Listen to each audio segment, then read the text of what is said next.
Good morning, everyone.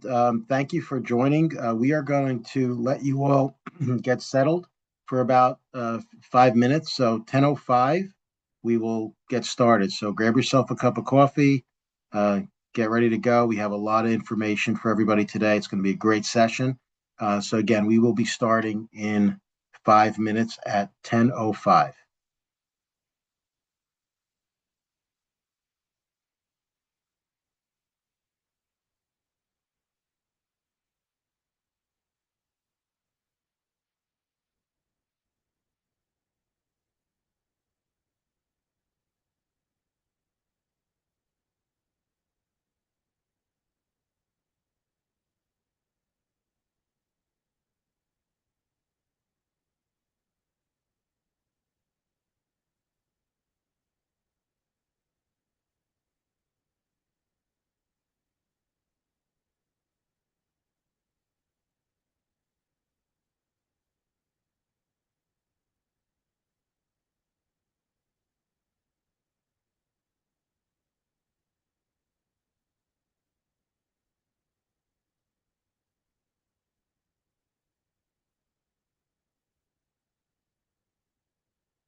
The participants are rolling in. We're just going to give everybody a few more minutes before we kick off.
Okay, folks, it is 10:05. We're going to get started. I see people are still joining, so that's great.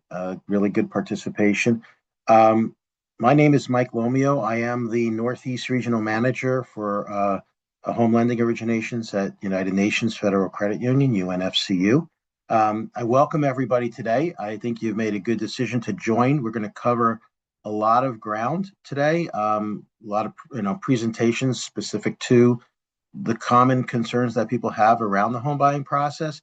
We're going to have a panel discussion with our leadership team, and we're going to also, give you the path, the next steps, of what to do as we complete this call. So really, good timing, kickoff to the spring market. Before we start, just a couple of housekeeping things. Everybody's lines have been muted. In the Q&A box, if you don't see it under more at the bottom, if you click on those three dots, you'll see a Q&A box. You can post questions in there, and our facilitators will strive to answer them as we go along. And then we're going to have opportunity toward the end for Q&A as well throughout the process. If we can't get to all the questions, there'll be follow-up opportunities after the call to do that as well. So we're really looking forward to this exercise. Next slide, please. So just a little bit about United Nations Federal Credit Union. Okay, we provide global banking for global citizens. This is a mortgage presentation, but we do consumer lending, savings products, everything you need to do around financial wellness.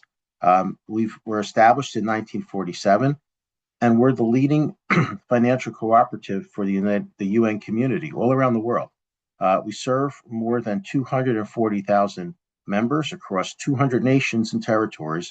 We also serve the home buying needs of qualified applicants in the U.S. A good thing to remember, is that you do not need to be an employee of the United Nations to get a mortgage from us or to bank with us. We'll help you with that, but you're in a great place. So kind of what we do, our secure financial solutions make saving, spending, borrowing, and transferring money easier for the people who serve the world. That's our slogan. We serve the people who serve the world, and we serve all of you as well. So around mortgage, we take a personalized approach to mortgage. It's guided by our experts, some of whom you'll be hearing from today. They're here to help you reach your unique home goals seamlessly. There's a lot of moving parts in the mortgage process, and we're here to help you connect the dots and get from point A to point B in as smooth a process as possible. Our mortgage team also helps qualify applicants to secure U.S. mortgages, including G4 visa holders and members with little to no U.S. credit history. I would add, we're a portfolio lender. So even though, and our loan portfolio performs really well, we make good loans to well-qualified borrowers, but we're not a fit the box type of place. So if there's something that's needs a little bit of flexibility, we're here to help. That's kind of what we do. Next slide, please.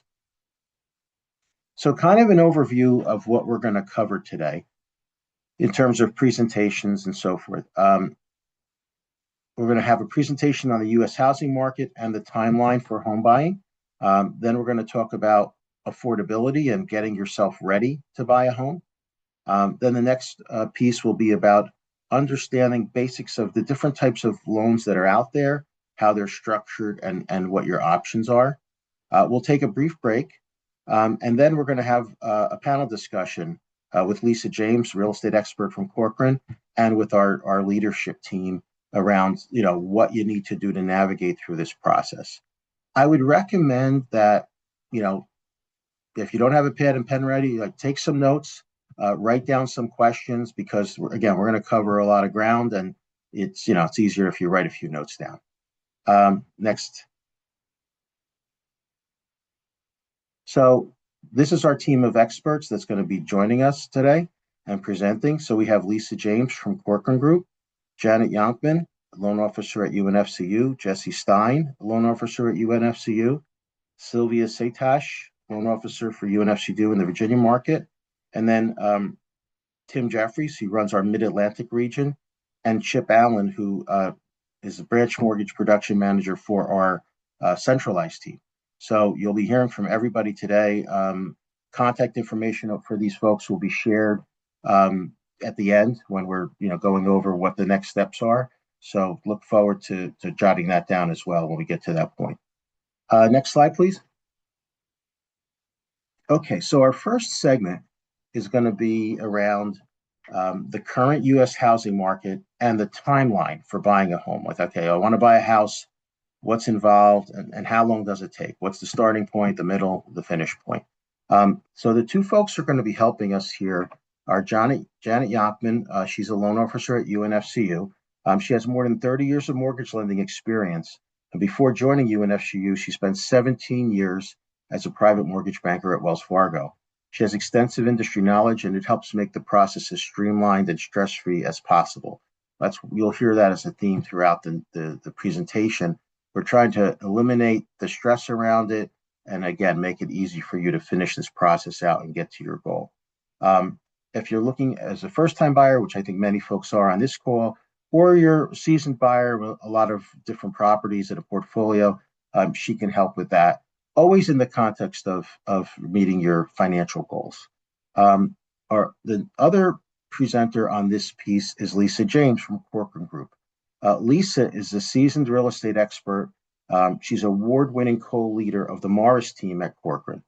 She has over 30 years of experience in the New York real estate market, and her team has built a strong reputation for client service, doing many buyers through the home buying process. She focuses on townhomes, condos, co-ops, as well as single family as well. She previously partnered with UNFCU to educate buyers on our smart real estate financing strategies, and she can provide insightful guidance, which guidance is really important for navigating market changes. She worked with UNFCU members to buy real estate across many years, and she's earned the recognition of being at the top of Corcoran's prestigious multi-million-dollar club and has been featured in the New York Times and luxury listings. She's a graduate of Zicklin School for Business and Baruch College in New York City. So with that, Janet, Lisa, take it away.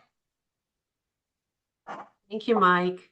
Hi, everyone. I'm Janet Yonkman, and welcome and thank you for attending our home buying seminar.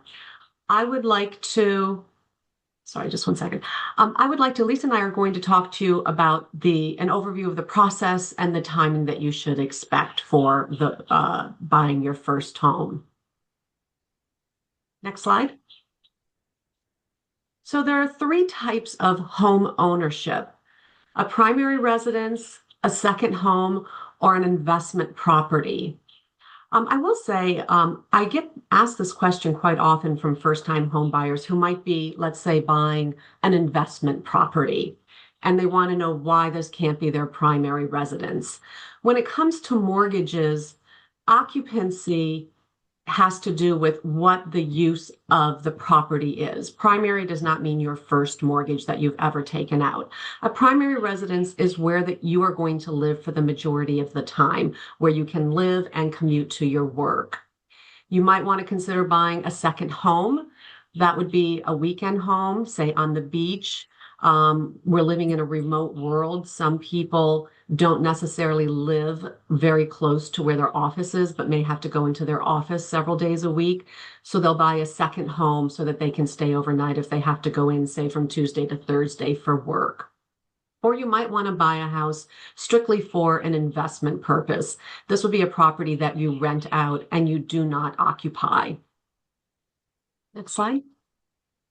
So the types of properties that exist are co-ops, condos, and 1 to 4 unit properties. So a co-op is an apartment, usually in New York City, and there are some down in the DC area also.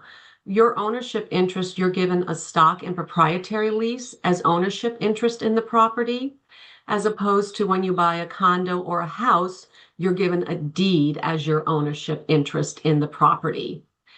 With a co-op, you have a proprietary lease that allows you to occupy your particular unit in the cooperative.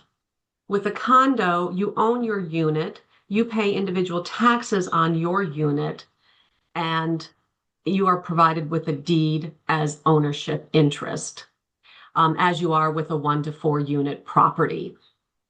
Once you exceed 4 units, it becomes a commercial loan if it's 5 units or above.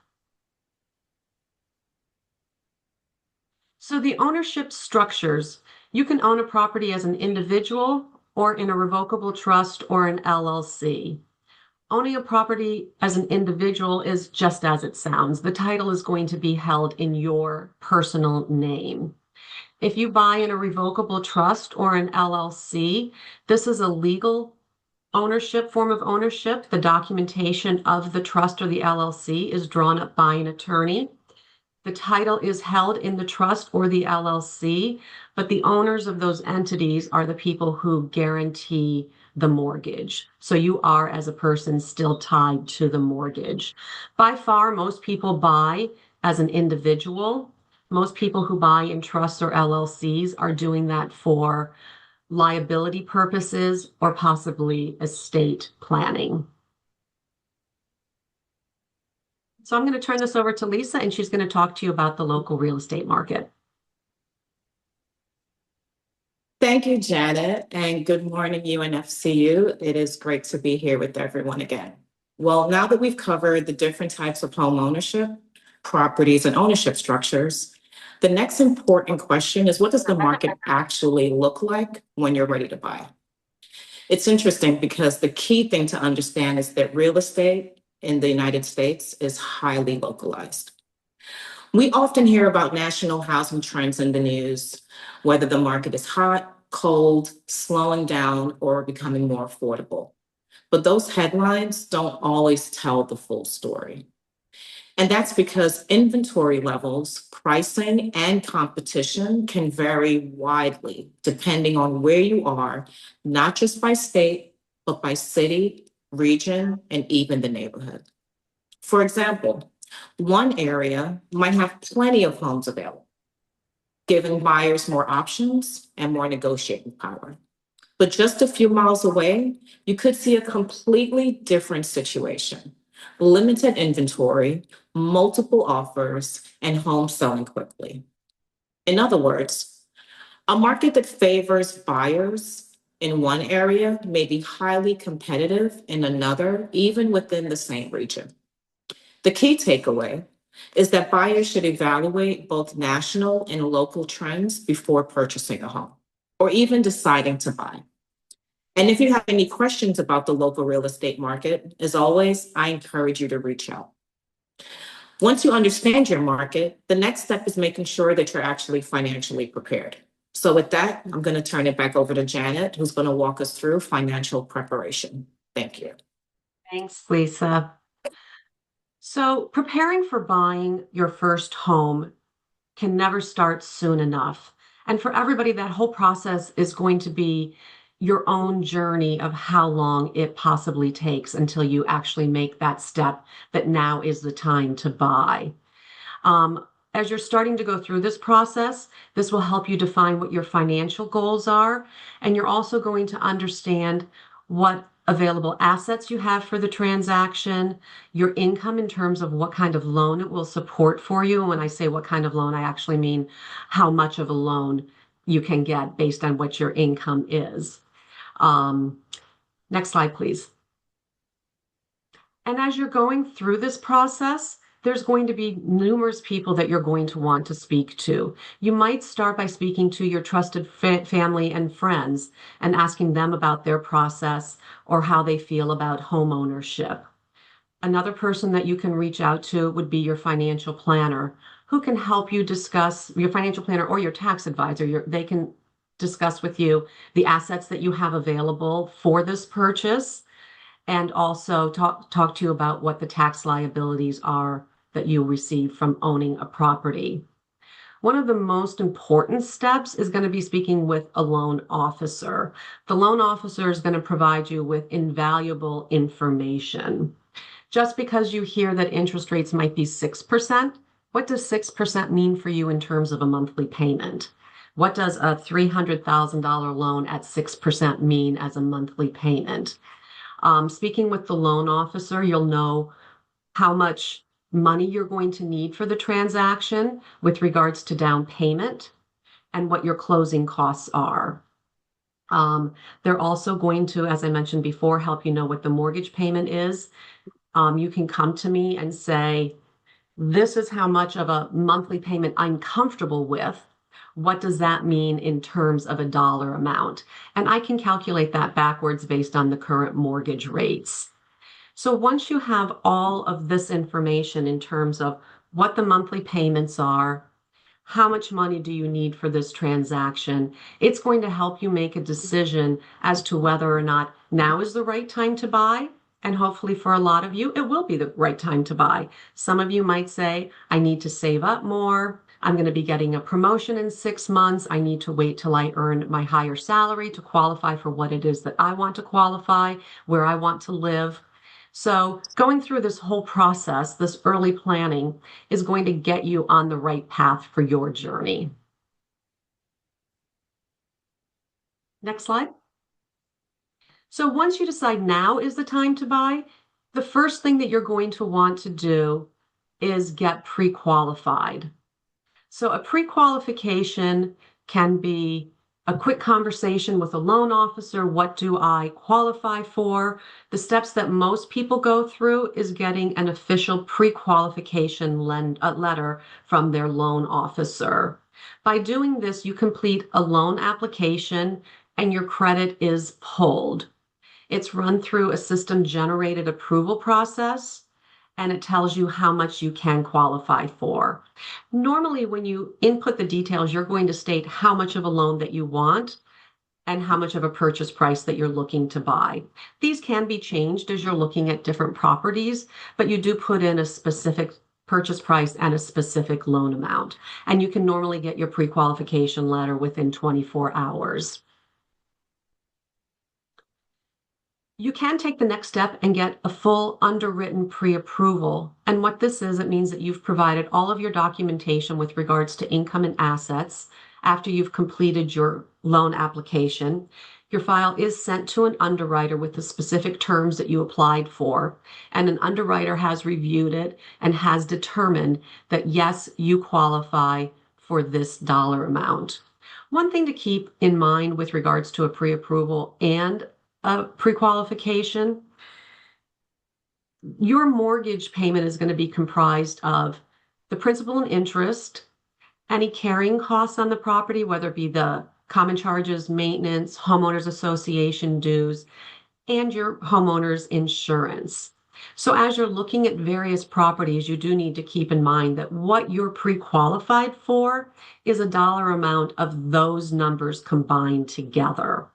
If you're looking at a condo and the HOA fee is lower, maybe you could qualify for a slightly higher purchase price. If you're looking at a house and suddenly the real estate taxes are higher, you might need to cut back a little bit on what the loan amount is that you qualified for. So everything is a combined figure.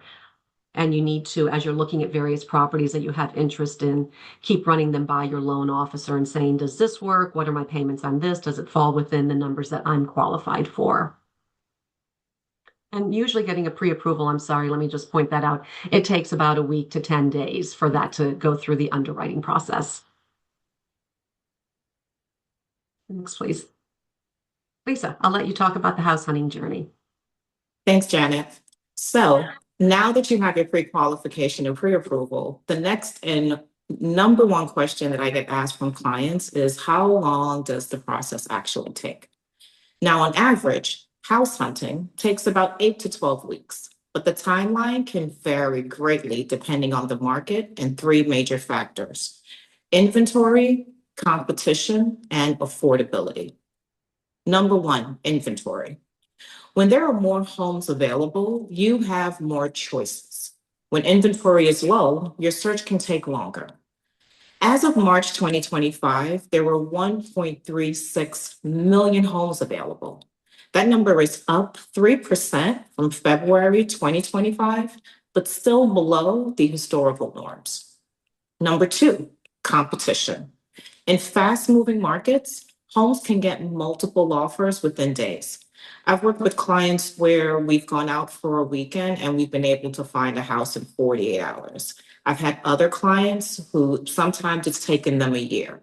If the market has less competition, the pace is going to be slower. As of March 2026, homes are selling fastest in the Northeast and the Midwest, led by cities like Springfield, Massachusetts, Milwaukee, Wisconsin, and Buffalo, New York. Homes in these markets can take an average of 34 days to sell. Homes are selling the slowest in parts of the South, particularly Texas and Florida, where high inventory has lengthened the days on the market. And number three, affordability. It's the word we hear all the time.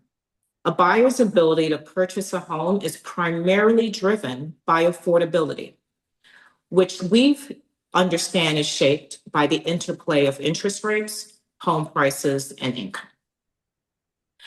The good news, home price growth is slowing. In 2025, nearly 2/3 of home buyers, which is about 62%, received an average 7.9% discount off of the advertised price. The not so good news, rising cost of living and inflation will limit the cash available for down payment and closing costs. And this is why planning ahead is key. Talking to a UNFCU lender well before your house hunting can uncover and address possible affordability challenges in your desired area. So once you've got a sense of the market and where you want to buy, the next question is, how do you actually make it happen? Janet is going to walk us through the mortgage process. Thanks, Lisa. So the good news is you're in contract. And this starts once your offer is accepted. Most contracts have a mortgage contingency in there so that you have time to obtain your financing and make sure that your down payment funds are protected. So once you go into contract, if you haven't done a fully underwritten pre-approval, we'll start gathering all of the required documentation for your loan. And once that's in, your file is going to go through processing to make sure that everything is complete. And then it will go to the underwriter for final approval. And an appraisal will be ordered on your property, on your loan. And then you'll go to the final approval. A typical mortgage time frame is 30 to 45 days. Rate locks are separate from the mortgage approval process. You can choose to lock into an interest rate at any time that you want to, depending on when your closing date is and where you feel interest rates are going to move. Rate lock periods are typically 30 to 60 days. And once you lock in your interest rate, your rate is protected from market fluctuations. Once your whole process has been completed, you've gone through full underwriting, we've received your appraisal, we've received all of your documentation and any conditions that are needed on your file. We'll move your file to closing and we'll prepare a final closing disclosure, and this will outline all of the final fees for you. And Lisa will talk to you about the other side of the closing process before you actually end up at the closing table. So we have made it. We're at the final stage. We are preparing for closing. Once your offer is accepted, you enter the closing phase. And this can take about 30 to 60 days, with the average in the United States being about 45 days. Even though you're near the finish line, there's still a lot happening behind the scenes.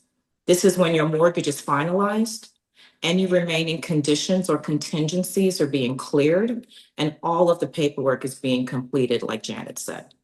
If you're paying in cash, the process can move much faster, sometimes closing in as little as 1 to 2 weeks, since there's no lender involved. One key step during this time is the final walkthrough, which usually occurs about 24 to 48 hours before closing. This is usually your last chance to check the home before it's officially yours. You'll want to make sure that the home is in the agreed upon condition according to the contract of sale, and that any repairs have been completed and that everything included in the contract is still there. It's also a good time to test things like the appliances, the lights, plumbing, and HVAC, just to make sure that everything is working properly. Now, if something isn't right, like a repair wasn't done or there's new damage, don't panic. You still have options. You can request repairs, you can negotiate a credit, or by my standards, worst case scenario, you can delay the closing until the issues are resolved. But typically, what will happen is that money will be held aside in the event that there are things that aren't done according to the contract. Next slide, please. We have made it. It is closing day. So everything becomes official. You're going to meet with your attorney, you're going to meet with me, you're going to meet with your closing agent, and you're going to settle any unresolved items at the closing table. You're going to review and sign your documents, and you're going to submit any final payments. Once everything is signed and processed and ownership is transferred, guess what? You get the keys. And at this point, it's all about making sure there are no surprises so you can move forward with confidence. And with that, that brings us to the end of the home buying timeline. I'm just going to hand it back over to Mike. Thank you. Lisa, Janet, that was great. Thank you so much. Folks, as you can see, there are many steps to the process, but being prepared and having guidance is really the key to getting a successful outcome. Next slide, please. All right, so next segment for us to talk about, which is, that famous word, affordability, right? So we're going to talk about affordability. We're going to talk about how to be a ready buyer, and really get into the nitty gritty of what goes into that process. Like how much can you afford, and so how do we as lenders calculate the ratios and so forth. So for this piece, our presenter is going to be Jesse Stein. So Jesse Stein is a loan officer with UNFCU. He has over 22 years of experience in residential lending. He works with 1 to 4 family buyers and condos, residential. And like all of our loan officers, we can lend in all 50 states. So if you're buying a home in Florida or California or Boston or New York market, we can help you across the country. Jesse is in the the greater Boston market, but again, he can help you wherever you are. So with that, Jesse, take it away. Thanks, Mike. Next slide, please. So we're going to get into the nitty gritty of underwriting and approval of a mortgage. Like, what do mortgage lenders really want to know to make that determination? And how do they approve loans? So let's start with income. That's a big one. Income is defined as gross income or pre-tax income for W-2 wage earners. So if the applicant owns less than 20% of the business that they work at, they're just gross W-2 wage earners, and we use that pre-tax number for qualifying. If self-employed, and that's defined as owning 20% or more of the business, we use a 2-year average of net income. So that's Schedule C businesses, File 1120s, so 2 years of the number after deductions. So net income is considered. Also for commission-based earners, it's a 2-year net average. Now, debt to income is a calculation that takes into consideration monthly debt obligations, things like credit cards, student loans, auto loans and leases. Really, anything that's going to be reported on the credit report is monthly debt. We take the total of the monthly payments, add what Janet referred to earlier, the PITI. Once again, that's principal, interest, tax, and insurance on the loan. The gross income for W-2 wage earners, or the net income, is divided by that debt plus PITI, and that's how we arrive at the debt to income ratio. And our mortgage guidelines have maximum debt to income ratios for different programs. Just skipping down to the bottom of the slide, it says low moderate applicants can put less than 3% down. That's our first time buyer program here at UNFCU. And just as an example, the max debt to income percentage for that loan program is 45%. So in other words, you can have 45% of your monthly income going out to pay the bills and the monthly payment on the house. So Credit scores. Let's talk about those for a second. The credit scores are derived by an algorithm from the repositories. Those are the three entities that basically house all the data on people's credit histories and credit repayment timeliness. Those are TransUnion, Equifax, and Experian. They all have websites. You can go on there. You can freeze your credit, unfreeze your credit, etc. Those three entities are who we rely on through our credit reporting vendor to generate credit reports and get the scores. So those companies have a scoring system in a range from 450 to 850.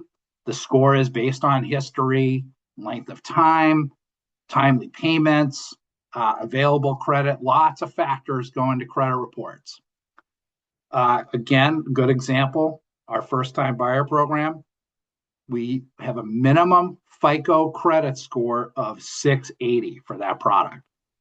By middle FICO score, I'm referring to the middle score between the three scores. So we take the TransUnion score, the Equifax score, the Experian score, and use the middle of that.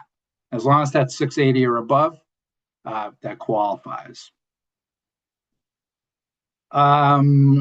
Let's talk a minute about down payment post-closing reserves.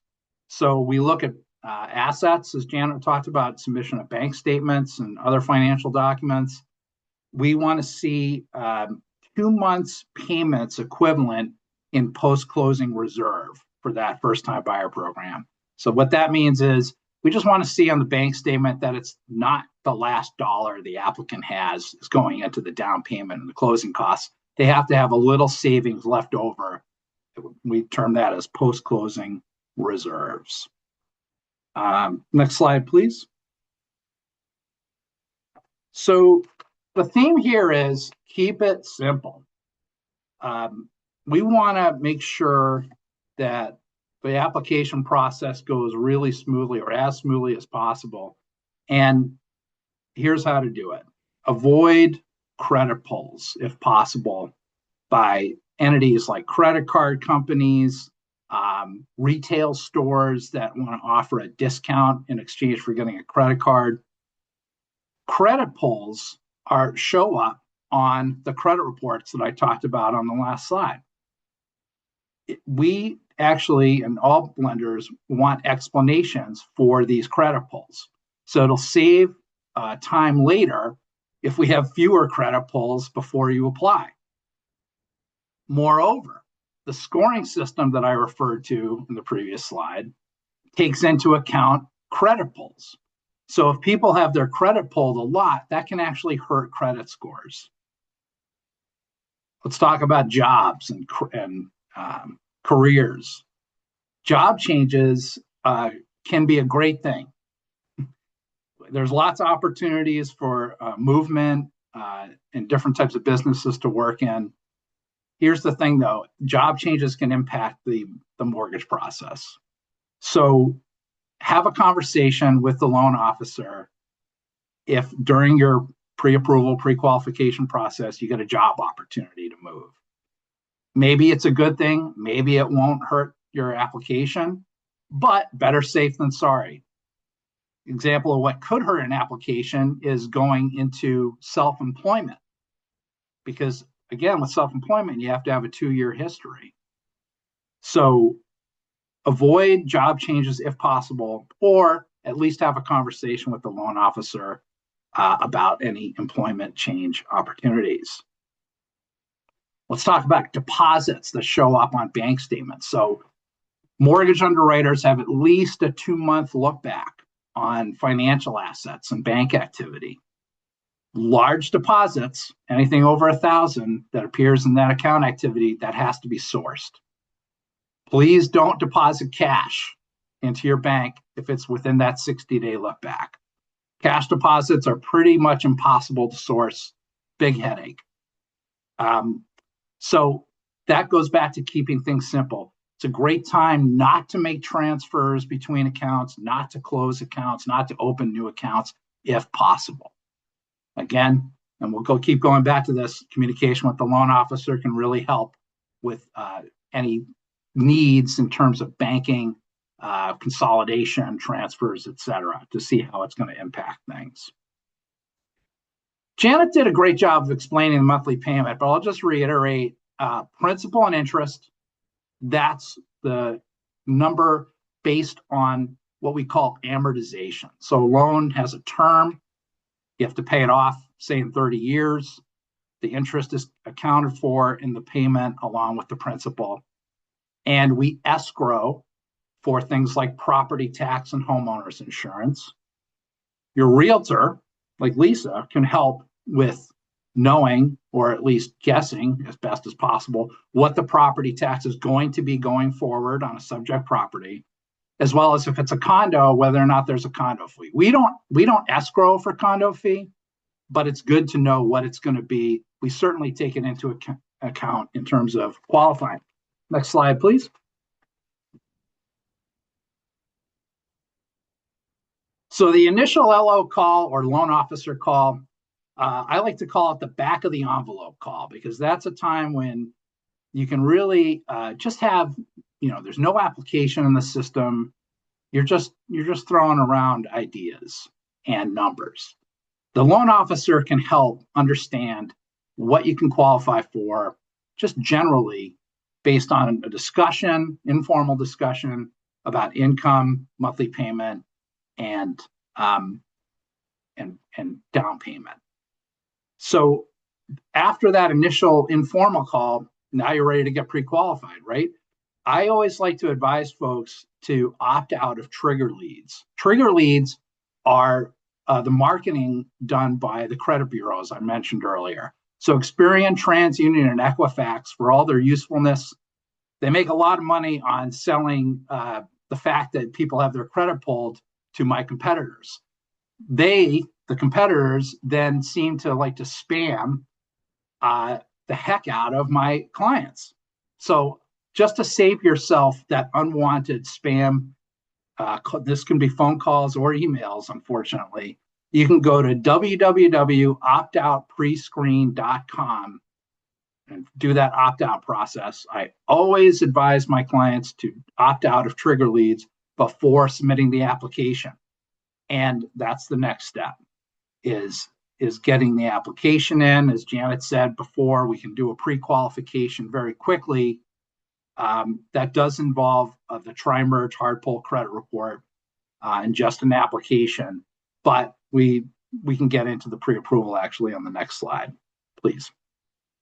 So the pre-approval is a full underwrite, even without a property. You can actually get a commitment letter from us without having a property under contract yet. This has a lot of advantages from my perspective. I think Lisa's going to talk more about, from the real estate agent perspective, the competitive advantage. But I like it because then my client has been fully pre-approved with a commitment letter. We've done all the heavy lifting without the stress of having a property under agreement. We've also addressed any potential issues. So I love it when my clients get fully pre-approved. It makes everything much easier, much lower stress, and really can help dig out any potential problems ahead of the game. Next slide, please. Another best practice, integrate your loan officer with your realtor and attorney early and often. It's great if those three players are all on the same page and have good communication. Even better if they've worked together before. One thing that I really appreciate in a client is responsiveness. I certainly am responsive. All of us here at UNFCU are, and we really enjoy it when our clients read emails, respond to emails, etc. There's a lot of exchange of information during the mortgage process, and there's going to be a lot of things requested. Even after a fully underwritten pre-approval, we're going to need things during the process in terms of timing, maybe follow-up documentation. So please stay in contact with your loan officer throughout. Next slide, please. A few more best practices. The slide regarding beware of fraud, that refers to wires. So during the initial home buying process, there's going to be deposits. So you're going to have a deposit when you put a property under agreement. Then at closing, there's going to be possibly more down payment needed. Sometimes people want wires for those deposits. A lot of closing attorneys want wires for the closing funds. It's really important to verbally verify the wire instructions. Why? Because hackers have developed incredible methods of replicating emails. They can make an email look like it came from a trusted source when it's really somebody putting in false wire details. So it's okay to get the wire details from your attorney, a realtor, etc., through email, but please verify them verbally after the fact. Homeowners insurance binders, have that conversation with your insurance agent early, because the binders or the homeowners insurance certificates are reviewed and approved by underwriting. And a good loan officer is always accessible for Q&A. What better way to segue to the Q&A from Mike Lomeo? Jesse, thank you so much for that great presentation. From what you had talked about, and it seems a recurring theme from Lisa and Janet, the importance of and the benefit of having a pre-approval really seems to be evident here. So let me ask you, a few questions came in, but basically, if I wanted to do that, how does that actually happen? Is there a link? How do I actually initiate the request for pre-approval? So going back to the first step of the discussion, we talk about that in the conversation when we do the back of the envelope number review. Then I send a follow-up email, talk about some of the terms of the loan potential, and spell out a little bit of that process. I put in the link for the opt-out pre-screen, and there's a link to the application in my email. I can take an application over the phone, but most of my clients seem to want to do the application on their own time. And we have a great platform for that through our portal. And it's convenient because you can do that whenever you want, over the weekend or in the evening, right? And then you could pick it up and follow up with them from there. So that's really good to know. About 90% of people want to do it that way. And then after that initial application, my list of supporting documents through a secure email. There's also a way to upload those through the application portal. And then from there, we have the material submitted to underwriting for that fully underwritten pre-approval. And how long does that pre-approval last? Once it's been issued and I've got it in my hand, I'm happy about that. How long does that last? How long is it good for? Well, the credit reports are good for 120 days. So as long as we close on the transaction within 4 months of the credit pull, we can use the original credit report. Supporting documents like bank statements and pay stubs have a little bit shorter shelf life. Pay stubs, we probably be updating those about every 30 days, bank statements about every 60 days. So basically, somebody would, if that house search is taking a little bit longer, they should be prepared to send in a fresh pay stub or a fresh bank statement as the house hunt goes on and the pre-approval needs to be updated. So good to know there. And then as far as the way people can own property, they talked earlier about it. I don't know, probably 90% of folks own their home as an individual, but some own it in an LLC or in a trust. So if I close as an individual, after the closing, can I then switch it to the trust, or do I have to ask for permission from our servicing department?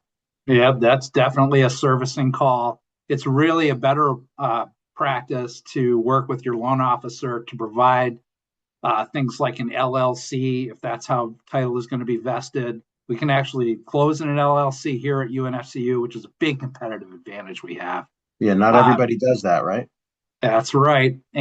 Or they require massive deposits, et cetera, high fees. We do it with no additional fee. And then in terms of revocable trusts, same thing. Have the loan officer submit the trust paperwork during the initial underwrite. Right. Because it's not necessarily given after it closes that you can do that. And why would somebody do that in the first place? What would be the benefit of doing an LLC or a trust ownership versus as an individual? Why would people consider that option? Well, this is where I usually make a referral to an estate planning attorney or an accountant or a business attorney. And I do have lots of those in my referral network, but I know enough to be somewhat helpful. There's certainly protections from liability, as well as estate planning in terms of planning for the future. Who's going to own the home after something happens to me? How are my kids going to take title to this house? How is it going to impact them from a tax standpoint? I'm not an expert necessarily in estate planning or tax preparation, but I do have some great partners that I work with that can address that stuff. So, Jesse, that's a really good call out. I think two things from what you're saying. One is if you're going to take that kind of option, you want to consider it before you close, because afterward it's more complex to do it. But secondly, you really need to speak to your attorney about the pros and cons of that option and why somebody might choose to do it, because that's we're certainly familiar with it, but it is a little bit out of scope from just specifically the lending. I did want to go back to your conversation about the debt to income ratios and how we qualify people, and that's kind of where the number crunching comes in, right? So, like, if the debt ratio is required as 43%, so if I make $10,000 a month, $4,300, 43% is the number. Would the taxes and homeowners insurance and monthly maintenance fee on a condo be included in that number as well, in that 43%? Or is it just the Yes. mortgage? No, that's a great call, Mike. I mean, the monthly homeowners association fee certainly does play into the debt to income ratio. So it's principal, interest, tax and insurance escrow, and HOA fee, plus monthly debt obligations. That's the bottom line, top line being income. That's how we arrive at that percentage. That makes a lot of sense. And I guess if I'm shopping for a condo, that's one of the questions I might ask Lisa. What are the taxes, but also what is the monthly maintenance fee that we're looking at? Now, UNFCU, is a portfolio lender, so for the most part, we hold our loans. We don't sell them. We keep them and collect these interest and make service it. So we're long-term partners with our members on this. Are we limited to the 43%? I think you covered this, but can we go a bit higher if we feel the borrower can handle it and has the ability to make the payment? Well, one of the things I love as a loan officer here at UNFCU is the flexibility of our portfolio lending, where we can, on a case by case basis, exceed the 43% up to 50%. Not sure about the first time buyer program, but certainly on our portfolio 6-year ARM product, we have some leeway up to 50%. And then last question, Jesse, you've been great. Is if I am in that situation and I want to know, hey, can I go a little higher, and instead of 43, can I go to a 45 or a 48 even debt ratio? I need an exception on that. How does that work? Does it take a long time for me to wait to get an answer on that, or is that something I can find out up front and kind of get a peace of mind in the beginning of the process? Another great thing about working here, Mike, is that we can get these things reviewed and approved during the pre-approval. So I can actually get a pre-approval done for somebody and get an exception on a guideline at the same time before they've even made an offer on a property. Wow, that's huge, because again, we want to be as strong as possible, particularly in a competitive market. Jesse, this has been great. Good information there. We covered some broad strokes, but obviously we're available for more questions post presentation. If we can go on to the next segment, please. Thanks, Mike. Thank you, Jesse. Okay, so we talked about with Janet and Lisa the process. We talked about the timeline of it, sort of what happens in this path. Jesse shared with us some real nuts and bolts about how you qualify, the credit, the income, the collateral, that piece of it, which is important because that goes right to affordability and tells you what price range to guide your real estate agent for shopping, right? But now um, we're going to talk about specific loan structures, like the types of loans that are available, what kind of options you have. Because and I think this piece is important because when you're in contract, it's exciting, but there's a lot going on. You're in the contract, you're ordering a home inspection, you're doing all these different things, and then like, oh, in the middle of it, I have to decide about what kind of loan program I want, what's makes sense for me, what's suitable. So it's sort of like this compressed time of big decisions, right? So having an understanding about the different kinds of loans and how the options are and what makes sense for you and your family, I think is really good. Because if you have that kind of figured out ahead of time, I think you're one step forward.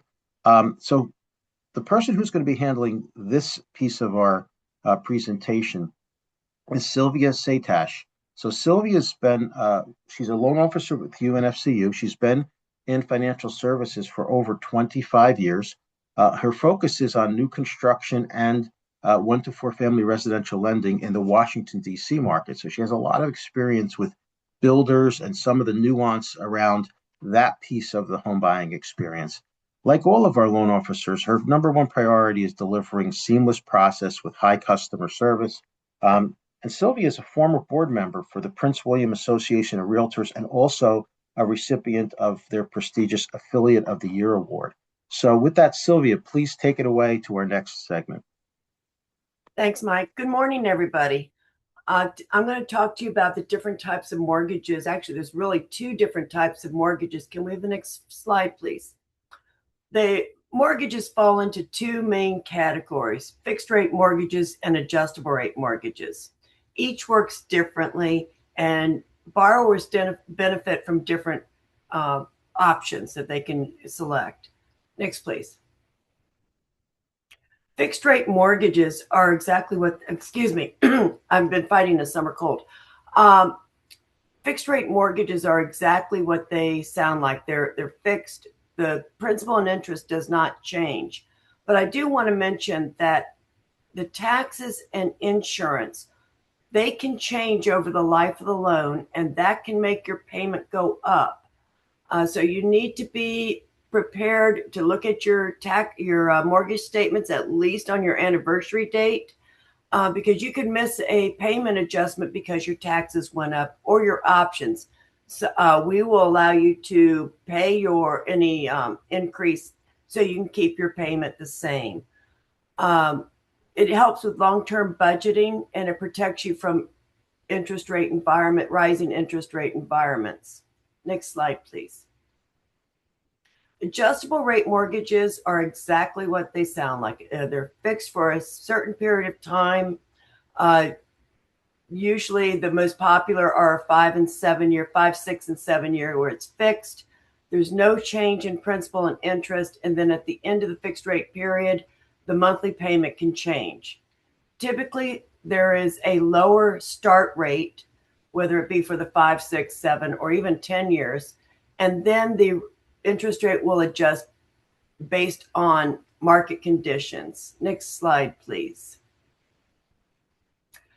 The initial fixed rate period, as we mentioned, could be 3, 5, 6, 7, and 10 years. Those are the various adjustables we have. After the fixed rate period, there's an adjustment frequency. In other words, how often can it change after the fixed rate period? The arms that we use adjust after the fixed rate period. They adjust every 6 months. We use an index. That's the market benchmark of what the adjustment is based upon. We use the SOFR, which is the standard overnight financing rate. And this is the index used by most mortgage companies in the U.S. right now. And then they take that index, which is the SOFR, and they add what's called a margin. That's what they add to determine the next year's rate. So they take the SOFR, whatever the reading is at that time, they add a margin, and that determines the next interest rate. However, there's some protections built in. There's caps. So it just can't wildly go anywhere. If there are interest rate caps on what it can adjust to on the first adjustment and subsequent adjustment and overall life cap. Next. For example, a 5/6 arm. A 5/6 arm would be fixed for 5 years, and at the end of 5 years, it would adjust every 6 months. Again, they would take the index plus the margin, and that would be the next period's interest rate. However, the caps would stop it from going above a certain point for the first adjustment and then each subsequent adjustment and the overall life of loan cap. Next slide, please. There's many common ARM myths regarding ARMs. People think they're risky. There's certain protections built in on qualifying on an ARM. For example, if you really like the rate on a 3-year, you're going to qualify at a slightly higher interest rate just to make sure you can handle that adjustment. So the risks have been pretty much filtered out because of the qualifying process. Another myth is that the lender can change the interest rate whenever they want. That is not true. It is set out in your note on when it can change and what are the terms. ARMs are always the cheapest option. Not true.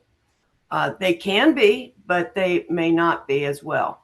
So it's going to depend on how long you're going to be in that property and if that would be a cheaper option for you. And then the final one is the ARMs caused the housing crisis. Bad underwriting caused the mortgage crisis in 2008. They did a lot. There were a lot of no qualifying, tell us what you make and we'll believe you and we'll write it down. A lot of risky loans were written in 2000 in that period, and that's what led to the collapse of the mortgage market. Next slide, please. What is the right choice for you? This is a big question, and this is something to really think about before you write a contract. You could benefit from an ARM if you expect to live in the property for a short period of time. You're likely to expect to receive a cash windfall. You got a bonus coming in. One of the most common things that I see is we have one spouse that is not working. They're in school while the other one is working. So they expect a second income, but that's not going to happen for a year or two. That is a classic candidate for an adjustable rate mortgage. Now, for somebody for a fixed rate, if you come in and you say, this is my forever home, I'm never going to move, I'm going to say, okay, and I'm going to recommend a fixed rate mortgage. But I ask everybody to think about where they were 5 years ago. Where were you in your income and your life? Because things change very quickly. And that's really important to remember, that not everybody's going to live where they're going to purchase for the rest of their lives. And then if you have a fixed income, that would be something that you definitely don't want to take on an adjustable rate mortgage. You don't want to have any volatility down the road. Next slide, please. Closing costs and points. Okay, closing costs are a cost of getting the loan to the settlement table. And as a general rule, you can expect to pay 2% of the sales price. And that's just for closing costs. There are also escrows and points equal 1% of the loan amount. That is probably the least understood factor about closing costs. People just don't understand points. It's nothing more than 1%. So if you have a $400,000 loan amount, it would be $4,000 at the settlement table. You really have to figure out the difference in the principal and interest versus the cost of the point and figure out how long that buying down that interest rate or paying that point, because that's what a point is. It's buying down the interest rate. Next slide, please. Here we go. Whoops. Okay. There are different types of closing costs. Lender fees, There's direct lender fees such as underwriting or loan origination fee, or there's third-party fees such as an appraisal charge, credit report, flood certification. Those are all contracted services that we hire out and you pick up the tab. Title companies the same way. They have their own fees and they also have third-party fees such as title insurance, survey, etc. Also recording charges. Those are charges from the local courthouse to record ownership of your property. And then tax stamps. This is a wide one. They fall into so many different categories. There's some have congestion relief stamps. They have mention charges. There's so many different tax stamps, but these are set forth by the local, state, and county or municipalities. And then an escrow, that's an account. Just think of it as a checking account to pay your future bills. And that's collected on your behalf each month. And it's literally your annual taxes divided by 12 as a general rule. Now, if you have a shortage, which can happen if you're paying less than what you're being charged for taxes, there's something called an escrow shortage. But that your loan officer can explain to you. Next. Okay, points can be a charge as interest rate resulting in a lower, can be an upfront interest charge resulting in a lower rate. You can also receive points as a credit, which can offset your closing costs. But under no circumstances can you use those points for down payment. So the points make sure that your points don't exceed your closing costs, which can happen, or your credits. Next slide. The bottom line of all of this for loan programs is no two borrowers are the same. What's good for your coworker may not be good for you. Do not focus on interest rate alone, and take a look at the points, drill down, see if the difference in the costs really merit paying those points. And that's it. Sylvia, great job. A lot of great information. Couple quick questions. So there was a slide earlier. We talked about adjustable rate mortgages, ARM products versus fixed rate products and the suitability for that. All things being equal, I guess you take the fixed unless you're going to get some rate benefit in an ARM. So like if the adjustable mortgage is 0.5% lower and that makes things more affordable now, that might be a reason for somebody who also meets your other scenarios with increased income and so forth. But I guess in terms of like, are they dangerous or scary? Like as a portfolio lender, UNFCU, we do quite a bit of ARM loans, and our portfolio delinquency rate, I believe, is less than 1%. It's like less than one half of 1%.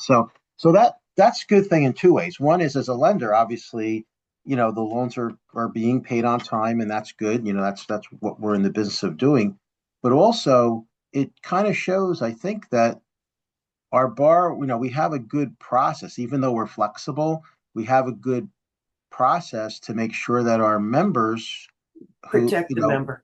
Yeah, we protect our members, and we know that they have the ability to repay, and they do repay. So my question is, if I took an ARM loan, I'm saving that, that amount of money each time, but then I want to get out of it. I want to refinance it, or I want to do something else to get out of it. Is there a penalty, or am I stuck in that loan? We don't offer, none of our products have any prepayment penalties whatsoever. Okay. You can refinance, and we even offer on our portfolio ARMs, we offer what's called a modification, which is post-closing. We will offer a lower rate for a fee, provided the payment and the interest rate are less than what's currently being paid. So let's talk about that a second. So if I take a 6-year ARM, for example, and I'm 3 years into it, and the interest rates in general are lower, I call up customer service and see if they can offer me a lower rate, and then what happens? Yep, you can call me. Okay, call you up. Okay. Yeah, absolutely. And what will happen is they will take the remaining 27 years and they will amortize the current balance over the new interest rate.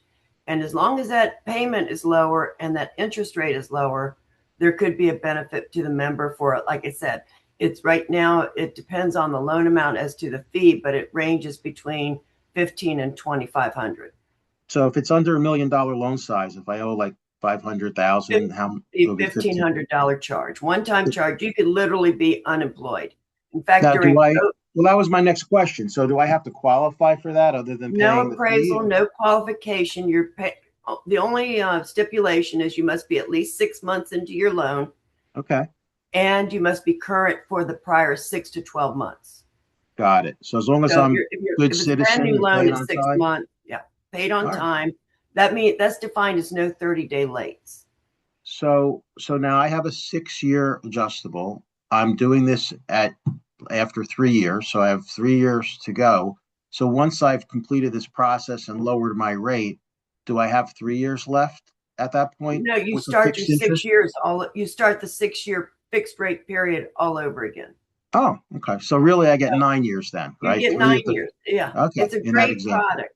It's a Okay. great program and not too many companies offer this a post closing modification for improved rates. They offer them for having trouble making the payments, this is not for. This is for somebody that wants to refinance, but they don't want to go through the pain again. And I would make this point, and this is more general, but like we're a credit union, we are a non-for-profit, so we exist for the benefit of our members. And Correct. when folks get a mortgage from us, they're a member, and we're looking to take care of them. So that's why these sorts of, and there's many other little features we Exactly. do, but I think that's a really good call out, Sylvia. Really good. So great job. That was good information. And if we can move on to the next slide, please.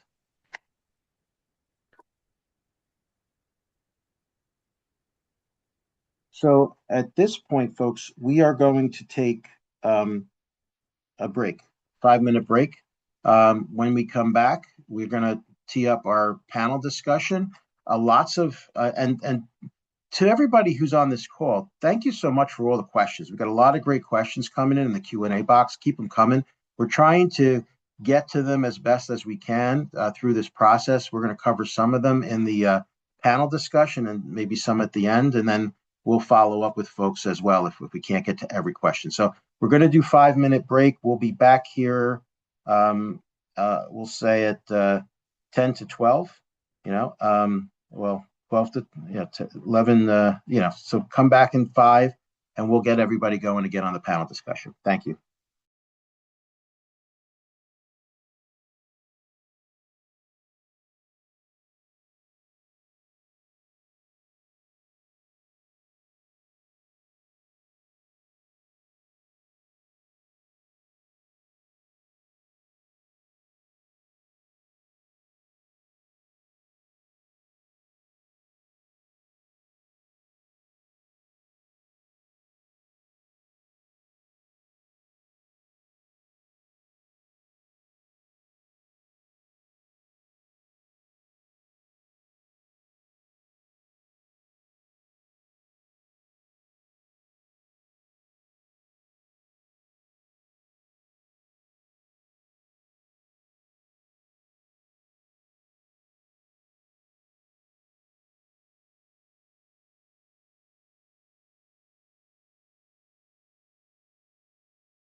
Okay, everybody, welcome back from the break. Um, Covered a lot of ground today around the process. Looked at some good slides. What we're going to do now is we're going to have a panel discussion. So the members of our panel, again, Lisa James, who started us out, expert at Corcoran, is going to give us some perspective on on the process. This is going to be kind of a Q&A session. So we have some set panel questions, and there's also a lot of questions came in, and we're going to do our best to cover as many of them as possible. So I've already introduced Lisa earlier in the segment. The other two folks on the panel are two of our leaders. Tim Jeffrey is an AVP. He's a regional manager. He's been in the mortgage business for over 40 years. He lives in Virginia, and he's worked at UNFCU for just about 10 years now. He manages the Mid-Atlantic region as in charge of the Virginia mortgage branch. Our other panel member is Chip Allen. Chip has been with UNFCU for 25 years, I believe, right? Just about, Chip. And Just he about. also is an AVP, and he is a branch mortgage production manager who supervises our internal team of folks. So we got a really experienced group of panelists here that can help us, hit the Q&A piece as best as we can. Again, for the amount of people that are on the call. So I'm going to start with Lisa. Lisa, we've heard a lot, and one of the themes throughout this presentation has been the importance of pre-approvals and pre-qualifications and so forth. So from a realtor's perspective, why is a pre-approval even more important than a pre-qualification when you're taking somebody out house hunting or you're in the offer process, making offers on specific homes? Sure. The pre-approval really gives you a competitive advantage. And I have a lot of customers who become clients who may come with a combination of, they'll have a pre-qualification letter issued by their bank, and they believe that they can very easily kind of move through the home buying process as easily as someone with the pre-approval. The way that I explain it to them is, when you are at home and you get a letter in the mail that says you are pre-qualified for a credit card versus actually getting the credit card, that is the difference in our world, at least, between a pre-qualification and a pre-approval. You can go house hunting or home shopping with the letter that says you may be approved, or you can go with the actual pre-approval. And in a market, in this particular market where there's low inventory and it feels like it may be a buyer's market, so there are more buyers out in the field looking for properties. When there's more competition, you have to figure out a way to differentiate yourself from other buyers. And one of the easiest ways you can do that is by getting a pre-approval first. If you're in a bidding war, the difference between one buyer that has a pre-qualification and a buyer that has a pre-approval will absolutely make all the difference. I think from the seller's perspective, it feels as if the buyer has done the work that is required to have them to kind of allow them to have a seat at the table, and kind of like negotiate or move forward the process in good faith. Now, I will say that I have a lot of clients that also have pre-qualifications. One of the requirements that I make for them is that your lender has to be accessible on the weekends. And the reason being is that if I take you out to see a home with a pre-qualification and now you are interested in submitting an offer, we need to be able to turn around a pre-approval in order to get your offer in front of the seller and have the offer be taken seriously.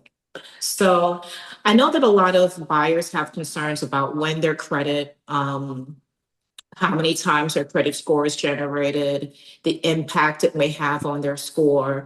But what I will have Chip and Tim speak to is when you're in that window of looking for a home, the impact on your credit score is different. So I would highly encourage buyers who are serious about looking to have that conversation with your lender and get pre-approved. It'll definitely be the difference between potentially winning a bid, losing a bid, or the length of time it may take you to find your home. Thank you, Lisa. So, Tim, I'll piggyback off of what Lisa just mentioned. So, when you run a credit report, it generates an inquiry. Is the inquiry you get from a mortgage process the same as you would from a car shopping or a credit card shopping? Does it have the same impact on the borrower? Well, they changed the rules years ago that if you are shopping, if you do a credit report for a mortgage, you're allowed to have other people pull the credit. It will not affect your credit score. Okay. So a lot of people were upset for years that if they applied to one place and others pulled their credit, all of a sudden their scores started going down. That is not the case anymore. So people are allowed to pull it. You can also go online to www.annualcreditreport.com. And once a year, you can pull credit, which will have the 3 credit scores on there to give you an idea where your credit is. That's good to know, because I think that is a common concern with folks. Um, Chip, one question that we have on the panel questions, but also came up in the chat is, if I'm a first-time home buyer, I'm saving for a down payment. Am I better off to save the 20% down, or should I take advantage of one of the low down payment programs like the 3% down or the 5% down? What are your thoughts on that? Personally, I would say, if you are really serious about buying a home, and if the numbers work for you, so obviously this is going to require some conversations with both your loan officer and your real estate agent. I'm going to come back to that in just a second. Why not buy a home with 5% down payment? If you can qualify for the payments, then great. Bear in mind that 20% down payment is the sort of the magic threshold that everyone is always looking for a couple of different reasons. The primary one being that if a buyer or a borrower is making less than a 20% down payment, then an added type of insurance is required. It's called private mortgage insurance, or PMI. It's frequently referred to. Nobody wants to pay added insurance. I mean, nobody wants to pay their car insurance or the health insurance either. But insurance has some real benefits. And the benefit of PMI is that it will allow you to buy a property with less than 20% down payment, because, in today's world, $800,000 home with 20% down payment is $160,000. That's a lot of money to save. And if you could potentially buy that home with $40,000 down payment, why not? A couple of caveats to that. Depending on where you're buying, this certainly is applicable for Lisa. If you're buying in New York City, there's no legal requirement that you make a 20% down payment, but it certainly is the standard or the anticipated down payment in this particular market, and it could be in other markets too. If you're buying a co-op apartment, wherever it is, typically there's a minimum down payment of 20%. But in much of the United States, buying a home with a very limited down payment, particularly as a first-time home buyer, is really common. And that's why we and most lenders have a lot of these programs available. PMI does go away ultimately. I think we're going to touch on some other ways that a buyer can bring in some extra cash from different resources that can play into this scenario. So, after a rather long answer, sorry about that. My That's a great answer. suggestion is, buy. I mean, if you're ready to buy and you can swing it and the numbers all work for you, buy it with 5% down. So, Chip, thank you for that. I have 2 quick follow-ups. One is, if I was to choose to do that, put 3% or 5% down and take private mortgage insurance PMI to not have to put the 20%, do I need to factor in that PMI monthly payment into my qualification ratios like Jesse was talking about earlier?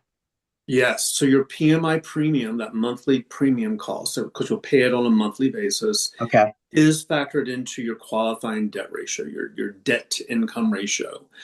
And PMI premiums vary depending on a couple of different factors. The loan amount, so the higher the loan amount, the higher your PMI premium, your credit score. So this is a place where there's a direct impact. The PMI companies, these are third party insurance companies, private vendors. They have very specific categories by which they, or credit score categories by which they price their premiums. So your FICO score, your credit score is going to have a big impact on it, as will your debt ratio. So, And and the amount of your down payment. So whether you're making a 5% down, 3%, 5, 10, 15%, the larger the down payment, the lower your PMI premium. and Chip, not to hit you with another question, but it's on the same topic and it came up in the Q&A. If I buy a house today with 3% or 5% down, and then a couple of years from now I want to refinance, and the house has gone up in value, can I get rid of the PMI when I go to refinance? Like, how does that work? Yes. So PMI can be removed in a couple of different ways. So lenders are required, let's say you do nothing. So you buy your home with 5% down payment.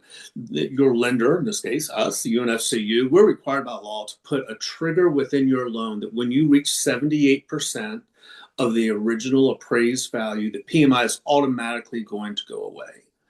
Now, if you are going to be more proactive and either make larger principal payments or perhaps refinance the property, and if your loan balance has gone down by way of you making your principal payments, plus the value of the property has increased or appreciated, and let's say now you've achieved that 20% equity in the property, when you refinance, there would no longer be a requirement for PMI. So people do frequently refinance for a variety of reasons, but one of them could be to get rid of their PMI premium. And and presumably I'd also refinance if the interest rates were lower. So I get a double benefit of getting rid of the PMI premium and getting a lower interest rate if the rate was the beneficial.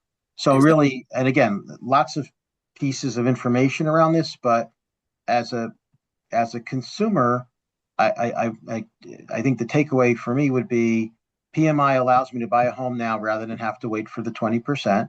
It Mhm. calculated in to make sure it's still affordable, but it's not forever. It does go away through a number of different channels. So that's really good information to know. Lisa, I'm going to come back to you. So I'm gathering all this information as a prospective home buyer. I'm getting all the nuts and bolts about debt ratios and down payments and so forth. Um, but the market has a flow, right? It improves. It's a strong market. It's a weak market. What do I really need to know about trends in the marketplace as I'm beginning this home buying process? So there's a few things beyond the supply and demand of real estate inventory. Um, One of the most important trends that buyers have to monitor is access to off-market and coming soon listings.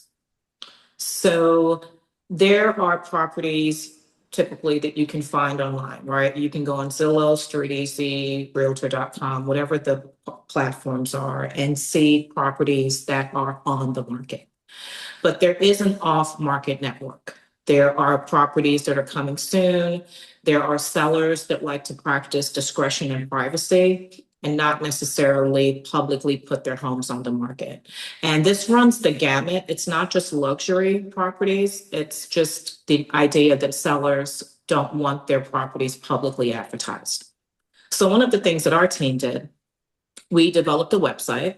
It's trademarked and proprietary, and we have off-market and coming soon listings on our site that buyers can register for and get access to, and be able to potentially see homes that they may be interested in before they come to the market. Yeah, before they come to the market. The second thing is the integration of technology. So obviously, technology is moving really quickly these past few years, but it's really picked up steam in the real estate industry. So I'm a member of homes.com. It is a third-party platform. Buyers have probably, many of you have probably seen the commercials online. But one of the major trends is the ability to use AI to make your home buying process efficient. Now, one of the major conversations that pop up is, well, will we need real estate agents? One thing I have been talking about is um, for as long as I can remember, real estate agents have survived all of the changes in technology. And it's because it's a very human connection and a very human type relationship in terms of what people are being asked to do and kind of in order to like fulfill their hopes and their dreams. So homes.com has an interesting platform where you can, through voice generation, say, hey, I'm interested in a co-op that may have a down payment that is less than 20%, that is on the Upper East Side or is on the West Coast or in the South. And homes.com will automatically generate those properties. You can then ask the platform to only show you the kitchens in those photos or to assist in, you can say that you have a pre-approval and now you want to figure out what the monthly mortgage payment may be now that you know the taxes. Um, so those are two things. I think that, like I said, it's really important for buyers to understand that in addition to properties that are on the market, there are properties that are off the market. And the people that have access to these off-market properties are the realtors. And the second, like I said, is the integration of AI in the market, especially for people who are looking across the United States and internationally. You don't physically have to be in the state that you are looking in to see some of these homes now. And it's really helpful considering just the cost of airfare, the cost of gas, the cost of moving around. I think the number of opportunities that we allow buyers to kind of find what they're looking for are the trends that are really picking up steam in today's market. That's really good insight, Lisa. When I think about it, and tell me if I'm wrong, but I think a realtor brings three things to the table. The AI and the technology and the ability to have enhanced search capabilities, I think is great. Mhm. But I think realtors, again, through experience, you have a real knowledge of the local market, Yep. not, I know myself, like, oh, it looks great in the picture, but then when I get there, not so great sometimes, Yep. in the property, right?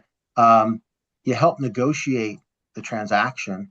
And then also you help oversee the process, from start to finish, coordinating the inspections and the mortgage and all the various moving parts to this thing. So I think technology will enhance realtors' ability to do that because Yeah. it's about a relationship, which, and I'll use this to segue over to Tim.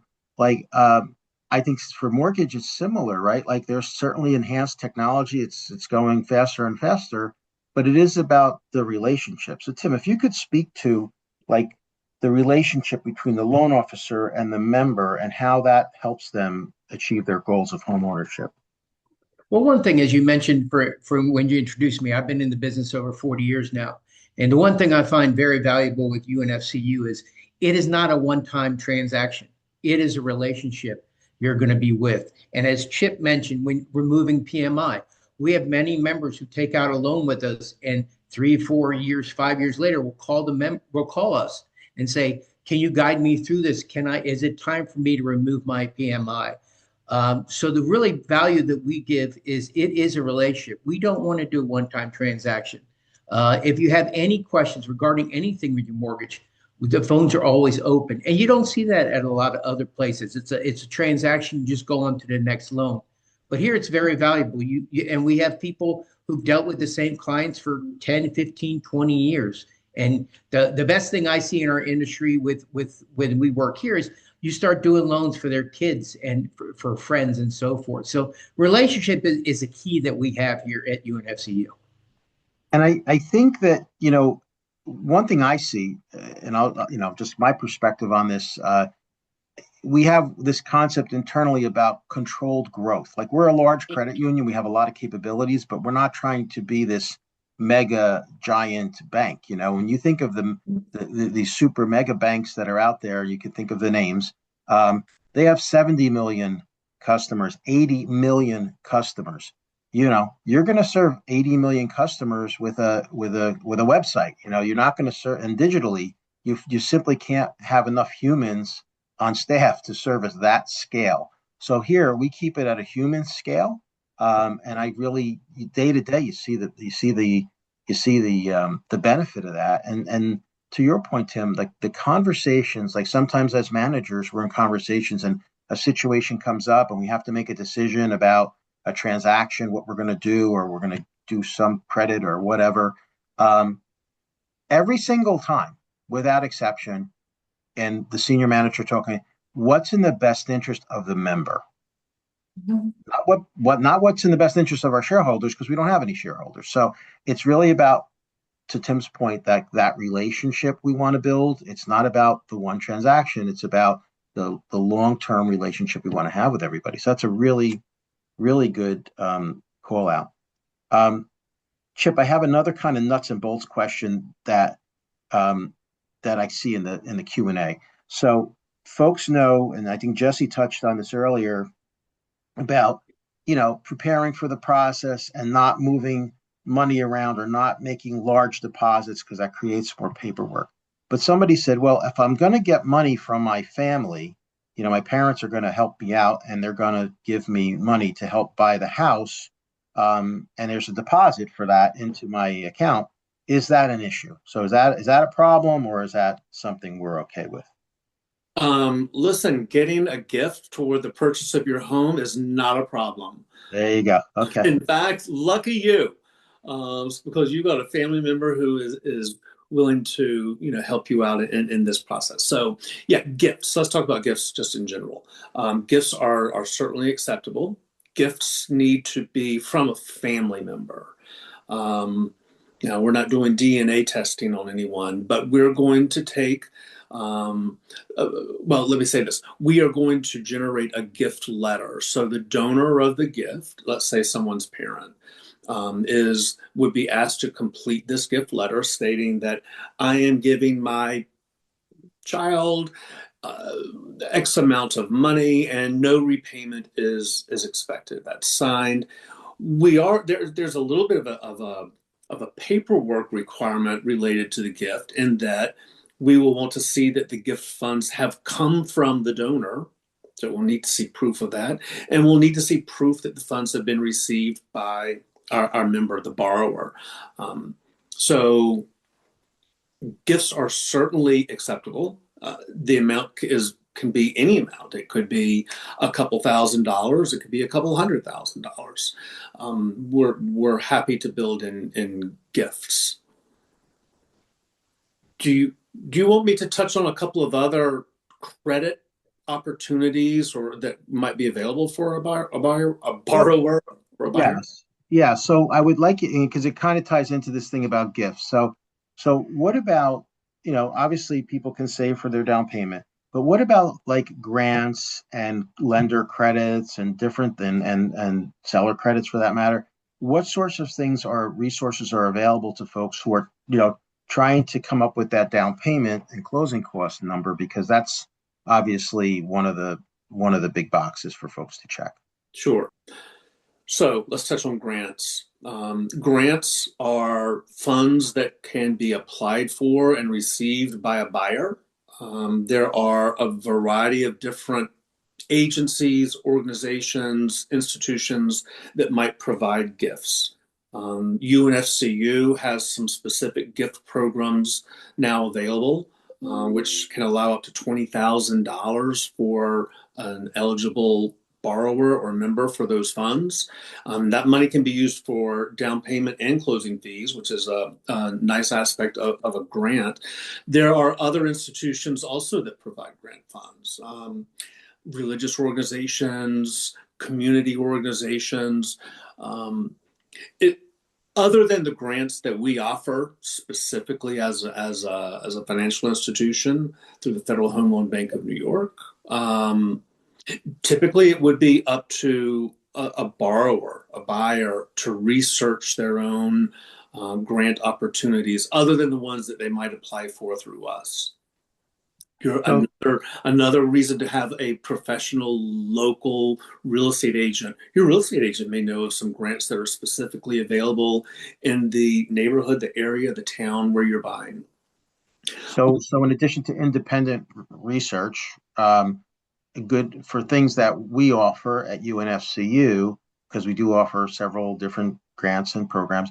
The loan officer would be a good place to start, and then for outside things, Absolutely. it would also be part of a good conversation with your realtor, right? Does that Yep. make sense? Yep. Tim, I'm going to come back to you. Again, nuts and bolts type question, but it seems to be, consistent. Um, Jesse had mentioned earlier that 680 is our minimum credit score. We generally I think our median credit score is over 700, but we have somebody who's a member, they want to buy a home, they have the willing to do all the steps, but their credit score right now is 650. Like, what do we do for that person if their credit's not quite where it needs to be at this point, but they do desire to buy a home sometime in the future? Well, one thing, as you know, we're told as loan officers you can't do any type of credit counseling, but you can help people with their credit. Tell people to review their credit. A lot of times, if you review the credit, people find out on their credit report maybe they have accounts that weren't theirs. Maybe they're co-signed and they're old, or they might have been their dad's, or so forth. So again, it's a good idea to review your credit. Look at your credit, what you could do on that. If you have lower credit, as you mentioned earlier, we talked about it. We're a portfolio lender. So if somebody has a lower credit score, we can do what we call compensating factors. If you hear that in the industry, compensating factors are my credit score is a little lower, but my debt to income, as Jesse mentioned, it might be low. My loan amount, I might be putting 20% down instead of 10%. So good idea if you have questions, if you have low credit scores, is talk to a loan officer. Have the loan officer see if there are ways that you will work with that credit score. And again, the beauty of UNFCU is the loan officer, if they have questions, they can go directly to an underwriter, and the underwriter can review them to them and give the member a better sense of they can move forward or not. And Tim, just as a follow up to that, let's say you have that person who today in the moment isn't quite ready, but can we informally provide them with a roadmap and say, hey, if you do a couple things, if you have, then maybe 6 months or 12 months from now, you can get to your goal. It doesn't have to We definitely necessarily can. today. Yeah. Yes, we definitely can, and we can also the loan officer will check in. If you like, I could check in with you every 60 days, see how you're doing, and again set up that relationship that I talked about earlier. Right. And I think that's a huge takeaway. It's for I think where we differentiate, and I think and Lisa, I'll speak for you as well. I think where everybody on this panel right here, it's really about relationships. And I think now more than ever, with the advent of technology and all the choices and all the options, having a relationship with a realtor, with a lender that you can really trust, has your best interest at heart, is probably the secret sauce, as they say. So I would say couple other things and I'm jumping back to the presentation and things that came up. So Sylvia talked about like the products and the options and the programs, and she talked about closing costs, and that there was some costs were associated from the lender and some were third party, like title insurance and your attorney, and then there was the escrow account and so forth. So as a borrower, and Tim, I'm still asking you this question. As a borrower, like how do I organize that? Like, do I get an estimate at the front end of the process when I apply that tells me, breaks that down for me? Like, how do I kind of track what I should expect to pay? And then how do I confirm at the end of the process that everything was as expected, that I'm not showing up at the closing and the costs are way beyond what I was told initially? Well, very good question. So when you do the application, you are going to get a form which is called the loan estimate. The loan Okay. estimate is going to give you estimate of your closing costs, your payments, and so forth. When you go to closing, 3 days prior to closing, you're going to get what's called a closing disclosure, and that's going to be your final. It's the LE or is estimated. The closing disclosure is going to be the final numbers, and the forms look very similar, so you can compare. As you mentioned, Mike, you compare from the beginning. My numbers on the LE, how do they compare to the numbers on the CD? And so forth. So you could see if the numbers are within the same area that you started out with. And I would think that would also be an opportunity for the loan officer to walk me through that if I did have questions, because if I'm not familiar, our team looks at those things multiple times a day, so we have the ability to really cut it to chase and get it down there. So I'm gonna go back to Lisa. So Lisa, today, like if I wanted to start my house process today, I got off this call, I'm more motivated, I want to get going. What would be the things that you would suggest I do as a first step? The first step is I usually schedule a 15 to 30-minute consultation with any buyer that's interested in purchasing. Okay. I think what's really crucial to understand is where do you want to live? What do you need in your area? And how flexible you may be with those requirements. I know that we were talking about making sure that you have, adequate money for a down payment, at least 20%. But what I am discovering in this market is that while there are buyers who want properties that may be turnkey or homes that are, available for immediate move-in, there is definitely a tendency now for buyers to be a little bit more open to work, a little bit more flexible in terms of doing some of the repairs themselves. And Okay. that's a pretty good enough reason to hold on to some cash when you're making your purchase. Um, the other thing I will piggyback on what Tim was saying is that you have to build a team. And what I like about that is that the team is with the buyer client for life. The reality is that first impression is everything. So I've worked with a few, I think I've probably closed maybe about 6 homes with UNFCU members. And I probably have about 2 or 3 currently who are looking within the United States. And it's interesting because of inflation, construction cost, tariffs, people have shifted to being open to doing some of the work themselves, looking for homes that may be built from the ground up. So what you may have wanted a year ago or 2 years ago, all of a sudden it shifts. You realize that the, single unit or multi-unit townhouse may be a little bit outside of your reach. So all of a sudden condos are more favorable, you know. Um, because we're talking about shelter, I think that when people want to, reach the possibility of finding their first home, they tend to be a little bit flexible, but it's really crucial to identify the neighborhood, any future forecasting in terms of where you're working, whether you're looking for a new job, whether you're going to need to move within the next 3 to 5 years. Because since pre and post COVID, there's been a lot of migration outside of New York to the South, to the West Coast. I've definitely had a fair share of clients from California move to New York. So when you sit with buyers today, I often discover that what they may have wanted 2 years ago is not what they want now. And it's a complete reassessment sometimes. And I'm always really flexible on whether I meet them first to then send them to the lender or whether the lender is meeting them first. But where I think there's really harmony is when the realtor and the lender and the attorney, when they truly function like a team. We all ultimately, we cannot get to the close, one person cannot get to the closing table without the other. And the reality is that once the closing has commenced, the buyer still has things to do and they're still going to have questions. So I am an open door. I typically work 7 days a week. And I've created a pretty efficient process for handling client inquiries.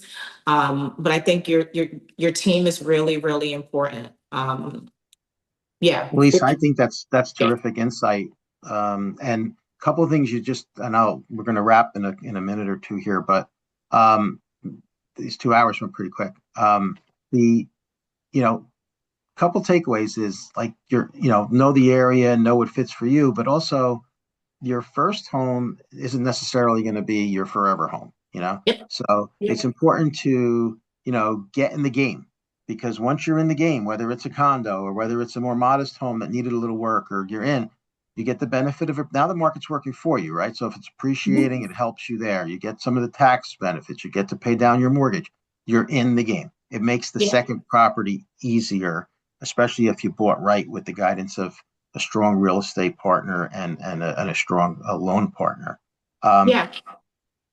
So with that, if we can go to the next slide, guys, thank you. This was really great. I think we could do this for a lot longer, just to have this sort of experience and sort of brain trust available to everybody. I didn't get through half the questions. There's just not enough time, but thank you so much. So if we can take it to the next slide, please.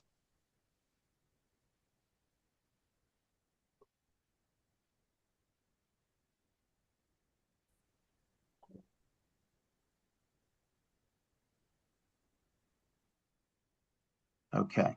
So, folks, we covered a lot of ground. 2 hours went, I think, pretty quickly. We talked about the process and the timeline. We talked about products. We talked about qualifying. We had a pretty in-depth panel discussion with our leadership and with Lisa James about kind of the more, nuanced questions about the process. So what do we do now? What's our next step and what are our resources? So if we could put up the next slide. Okay. As I just said a moment ago, my advice, and I've been doing this a long time, is, get in the game. You've got this information. Hopefully you took down some notes. You want to talk to your professional. So if you look in the chat, there should be some contact information for the people who are here on this call. Sylvia, Lisa, Jesse, Janet. And there they can help you if you want to follow up, because again, I couldn't get even through all the questions today. Okay. But you want to get an idea of what your payment might be. You want to utilize our tools and calculators. Our LOs can help you guidance with that. So there's sort of three things to do here. You can do all of them, or you pick and choose. unfcu.org/mortgage calculator. Great tool to use. If 11 o'clock at night you want to figure out mortgage payments, go right there. The QR code will take you to our mortgage team website. You can get more resources there. This recording, this presentation will be on UNFCU's website. So if you want to revisit it or recommend it to anybody, and you have our experts from this call contact available. Okay. A couple things we touched on it in the panel, but I wanted to think about some of this, what we offer at UNFCU. First-time homebuyers get a mortgage closing cost credit. For sustainable impact loans, which are loans that the property meets certain requirements around sustainability and how they were built, we also offer a closing cost credit, which can be layered. We have a program called a Homebuyer Dream Program, which offers different grants. Grant is money we give you to buy a house, and that there's qualifications on that beyond the normal mortgage qualifications. It's around, you need enough income, but not too much, because it's geared to help folks who have lower income levels get into properties. So The grant program is available in the New York area, New Jersey, and tri-state. So I would look at that. But again, the call to action here is for you to do something, right? You took 2 hours to be on this call. Most of us are still on it, which is great. Take the next step. Speak with the realtor, speak with your loan officer, get all your ducks in a row. The house hunting process, at first it's exciting and then it gets discouraging because everything you like seems too expensive. So use the professionals to help you get from point A to point B.